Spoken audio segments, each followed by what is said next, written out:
warahmatullahi wabarakatuh. Pertama-tama yang saya hormati Bapak Suwanto Sanjaya STMkom selaku dosen pengampu mata kuliah Sistem Basis Data, Program Studi Teknik Informatika Winsus Riau. Perkenalkan, nama saya Anissa dengan NIM 12350123166. Saya dari kelas 4E Program Studi Teknik Informatika Fakultas Sains dan Teknologi Winsus Riau. Baiklah, di video ini saya akan menjelaskan dan mempraktekkan integrasi penggunaan variabel, tipe data, penerapan SQL pada PL/SQL, serta nested block. Baiklah, saya akan menjelaskan yaitu mengenai variabel di dalam SQL. Ketika kita mendefinisikan sebuah variabel di bagian deklarasi PL/SQL, Anda memberi label lokasi memori, menetapkan tipe data, dan jika diperlukan, Anda juga dapat menetapkan nilai awal untuk sebuah variabel. Sebuah variabel ini dapat mempresentasikan sebuah angka, string atau karakter, boolean yang memiliki nilai true or false, atau tipe data lainnya. Di seluruh kode PL/SQL, nilai variabel dapat diubah dengan operator penugasan .2 sama dengan, dan semua variabel dalam PL/SQL harus dideklarasikan di bagian declare sebelum mereferensikannya di PL/SQL block. Di sini saya sudah membuatkan sebuah contoh mengenai itu penggunaan dari variabel itu sendiri, di mana setelah declare itu ada vfname dengan tipe data varchar yang memiliki panjang 20 dan vlname dengan tipe data varchar dan memiliki panjang 20 juga. Kemudian ada begin dan ada vfname .2 sama dengan Joanna, yaitu untuk mengisi dari first name atau vfname-nya itu, mengisi variabel itu ya. Yang pertama ada Joanna dan Taylor itu untuk yang vlname. Kemudian di sini ada output yaitu first name .2 itu sama dengan berarti Joanna, dan output yang kedua itu adalah last name .2 Taylor. Kemudian disimpulkan bahwa vfname dan vlname merupakan variabel dengan tipe data varchar yang menyimpan string Joanna dan Taylor. Selanjutnya yaitu tipe data. Tipe data yang digunakan yaitu tipe data reference di MySQL, yaitu yang meliputi yang pertama ada tipe data karakter atau string, kemudian ada tipe data number, ada tipe data date, dan tipe data boolean. Pertama saya akan menjelaskan mengenai scalar data types, yaitu data types karakter atau string. Tipe data karakter juga dikenal sebagai string yang memungkinkan penyimpanan data alfanumerik yang berupa huruf, angka, dan simbol. Di sini saya menjelaskan mengenai char atau tipe data untuk data karakter dengan panjang tetap hingga 32.767 karakter. Jika Anda menentukan maksimum length, panjang default akan diatur ke 1. Kemudian ada varchar 2, yaitu tipe data untuk data karakter dengan panjang tetap hingga 32.767 karakter. Varchar 2 ini juga dioptimalkan untuk kinerja dan atau efisiensi, tergantung pada ukurannya. Kemudian ada tipe data long, yaitu tipe data yang dapat menyimpan data karakter dengan panjang variabel itu hingga 2 GB. Selanjutnya yaitu scalar data types numeric. Data tipe number memungkinkan penyimpanan integer, desimal, dan indikator positif negatif. Yang pertama itu ada number, angka titik mengambang dari 1E min 130 hingga 10E 125. Kemudian ada number dalam kurung PS, yaitu angka titik tetap dengan presisi P. Presisi P ini termasuk skala S dan dapat berkisar hingga dari 1 hingga 38. Skala dapat berkisar dari min 84 hingga 127 dan menentukan di mana pembulatan terjadi serta jumlah tempat desimal yang tetap untuk disimpan. Kemudian ada number P, yaitu integer dengan jumlah maksimum digit P atau rentang dari 1 sampai 38. Kemudian ada PLS underscore integer, yaitu membutuhkan lebih sedikit penyimpanan dan lebih cepat daripada number. Scalar data types date. Date data types menyediakan penyimpanan tanggal dan waktu. Yang pertama ada date, yaitu tipe dasar untuk tanggal dan waktu. Nilai date ini mencakup waktu hingga hitungan detik sejak tengah malam, dan untuk rentangnya yaitu antara tanggal 1 Januari 4712 sebelum Masehi hingga 31 Desember 9999 Masehi. Kemudian ada timestamp. Timestamp ini memperluas tipe data date untuk menyimpan tahun, bulan, hari, jam, menit, detik, dan pecahan detik. Dan terakhir ada timestamp with time zone. Timestamp dengan zona waktu ini memperluas tipe data timestamp untuk menyertakan perpindahan zona waktu, yaitu perbedaan atau dalam jam dan menit antara waktu lokal dengan koordinat universal time atau UTC. Selanjutnya adalah scalar data types boolean, yaitu menggunakan tipe data boolean untuk menyimpan nilai logika yaitu true, false, dan null. Hanya logic operation yang boleh pada variabel boolean ini, dan nilai kolom tidak dapat diambil ke dalam variabel boolean, dan kolom tabel tidak dapat didefinisikan dengan tipe data boolean. Serta tipe data boolean ini tersedia di PL/SQL tetapi tidak valid di SQL. Selanjutnya ada composite data type, di mana tipe data komposit ini memiliki komponen internal yang terkadang disebut dengan elemen, yang dapat dimanipulasi satu persatu. Mungkin akan sangat membantu jika kita menganggap tipe scalar ini seperti nilai kolom tunggal pada tabel atau di dalam tabel, sedangkan tipe data record seperti seluruh baris dalam tabel itu tersebut. Tipe data komposit ini meliputi ada record, table, dan array. Di sini ada record composite data type, di mana variabel komposit yang berisi komponen internal yang cocok dengan struktur data tabel employees dapat dibuat dengan menggunakan. Di sini terdapat contoh di mana setelah declare kita memasukkan VM record atau variabelnya, kemudian employees dari tabel employees menggunakan %role type. Di sini adalah tipe data yang digunakan.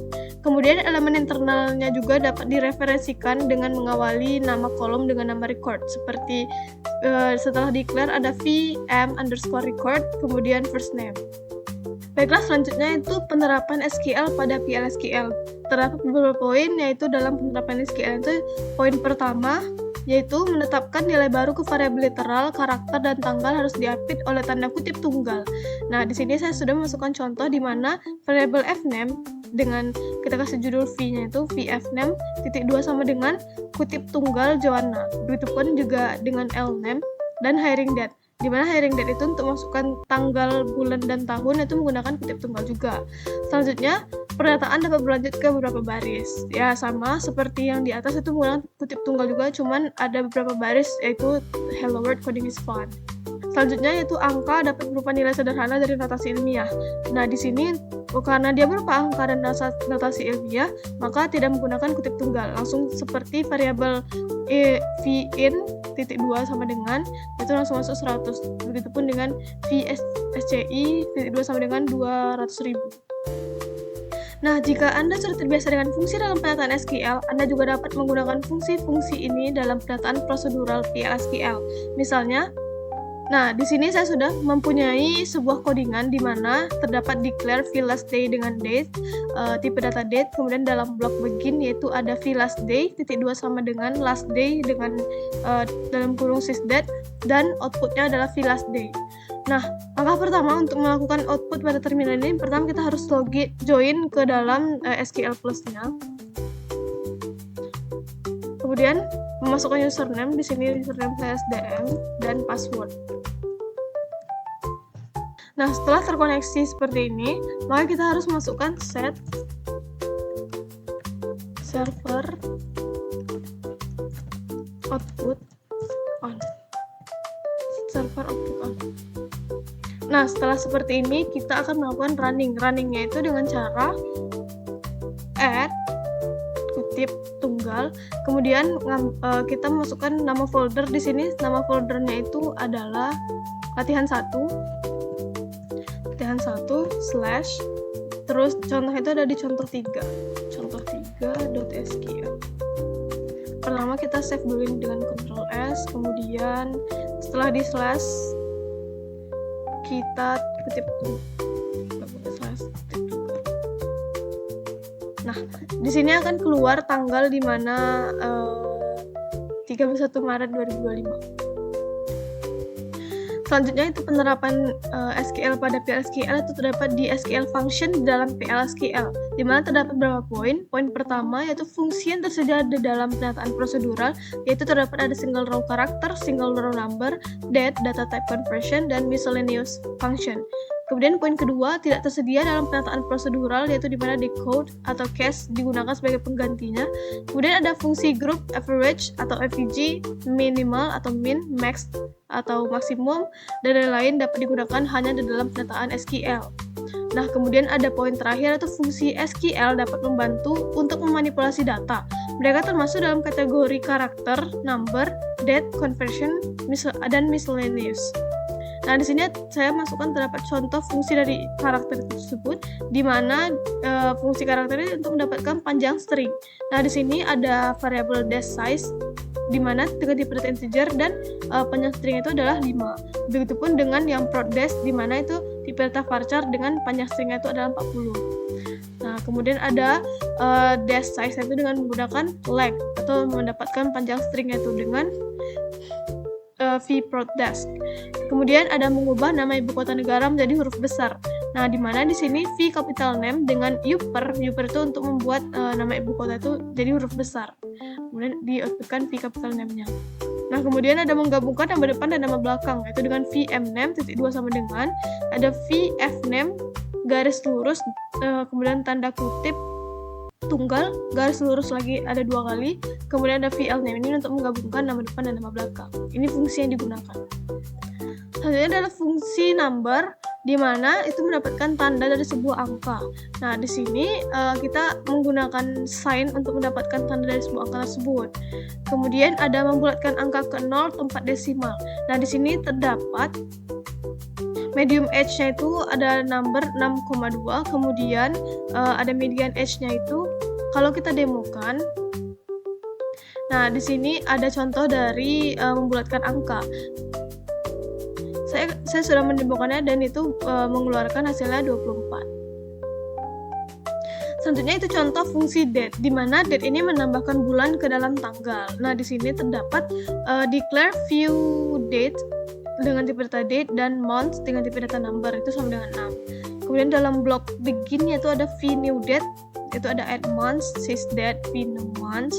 Kemudian ada outputnya v new date. Selanjutnya adalah menghitung jumlah bulan di antara dua tanggal. Nah, di sini untuk menghitung jumlah bulan dari 31 Mei 2005 sampai 31 Januari 2006. Di sini menggunakan months between. Nah, materi terakhir itu mengenai nested block, di mana nested block ini dalam SQL merujuk pada blok kode yang terletak di dalam blok code lainnya. Nested block ini sering digunakan dalam PLSQL untuk mengelompokkan logika bisnis atau kontrol aliran atau untuk menangani eksepsi di dalam eksekusi prosedur atau fungsi. Nah, di sini saya sudah membuatkan contoh dengan blok pertama itu adalah level 1 dan blok kedua adalah level 2.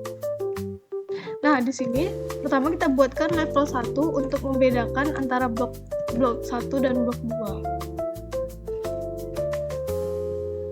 Kemudian kita buat declare tab. Di sini ada v first name dengan tipe data varchar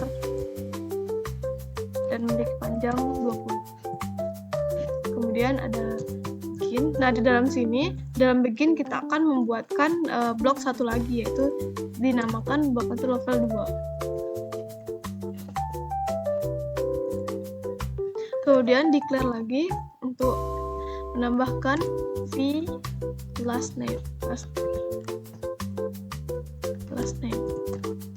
dengan varchar 20. Nah, kemudian ada begin. Di sini first name. Ini untuk memasukkan first name itu siapa. Di sini saya akan masukkan first name itu Carmen dan last name menggunakan titik 2 sama dengan, kemudian kutip tunggal yaitu Carmen Miranda. Jangan lupa menggunakan sintaks untuk menutup. Kemudian dbms untuk outputnya, dbms output dot line. Nah, di sini saya akan memasukkan kutip tunggal level 1, kemudian v last name.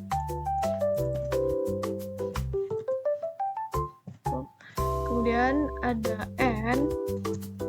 Di sini di n kan untuk blok yang level 2. Kemudian di sini ada output lagi dbms output len. Di sini level 2 untuk mengoutputkan yang ada di level 2.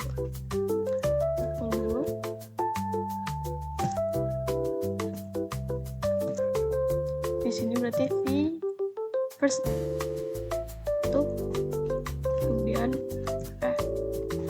tambahkan slash untuk menutup dari codingannya. Kemudian kita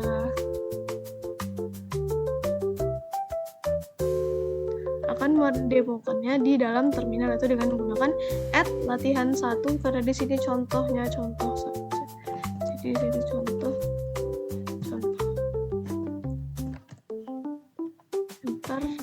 Nah, keluarlah level 1 yaitu Miranda dan level 2-nya Carmen. Karena baiklah, sekian presentasi dan penjelasan dari saya. Lebih dan kurang saya mohon maaf. Wassalamualaikum warahmatullahi wabarakatuh.